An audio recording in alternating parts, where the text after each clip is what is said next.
Anterior inferior cerebellar artery most often arises from the basilar artery and supplies the lateral tegmentum of the lower two-thirds of the pons and the ventrolateral cerebellum. I will focus on the anterior inferior cerebellar artery here. So this is the left vertebral artery. Here is the right vertebral artery. The two vertebral arteries combine to form the basilar artery. You can see the posterior inferior cerebellar artery here, which comes directly from the vertebral artery, and you see the anterior inferior cerebellar artery coming off the basilar artery. So this is the basilar artery, and you see the origin of the anterior inferior cerebellar artery, which is also known as ICA.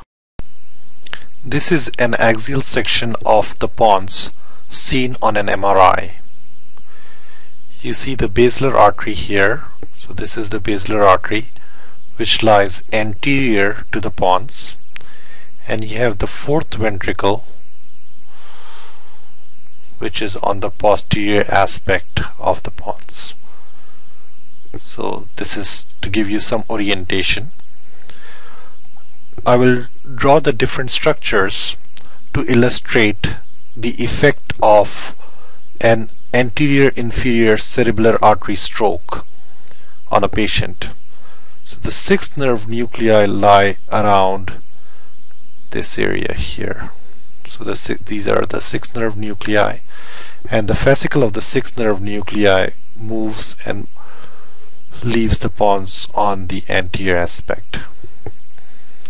You have the seventh nerve nucleus somewhere around here, and this seventh nerve nucleus, the seventh nerve fascicle, goes around the sixth nerve, puts a dent on the wall of the fourth ventricle, and leaves the pons around here. So you have the seventh nerve nucleus here, moves around the sixth nerve nucleus, puts a dent on the wall of the fourth ventricle, and leaves here.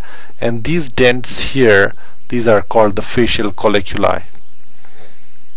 Then you have the vestibular nuclei located somewhere around here.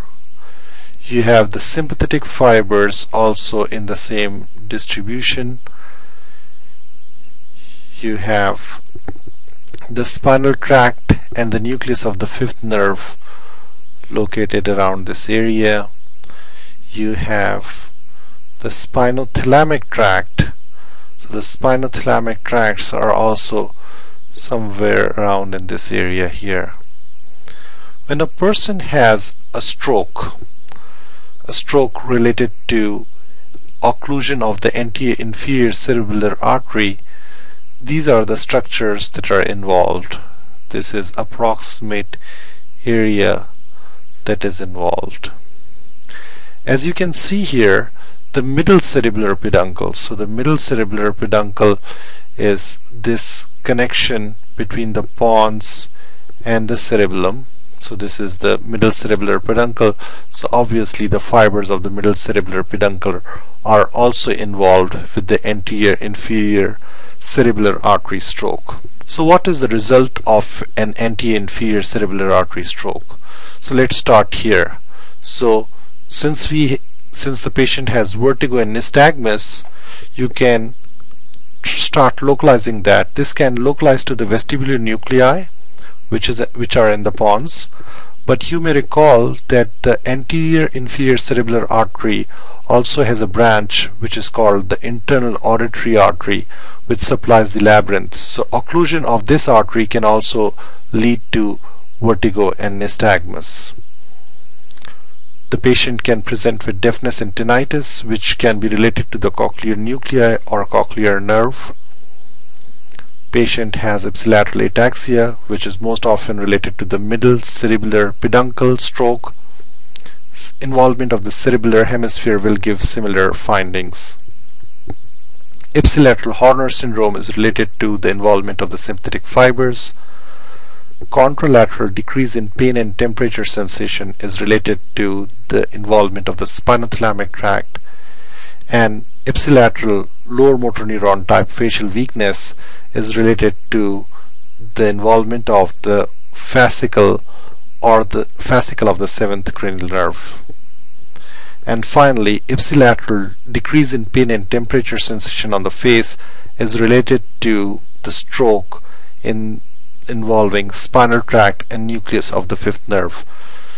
You should remember that all structures may not be involved. The stroke may only involve part of these structures. Sometimes these strokes are also associated with involvement of the perforating branches of the basilar artery.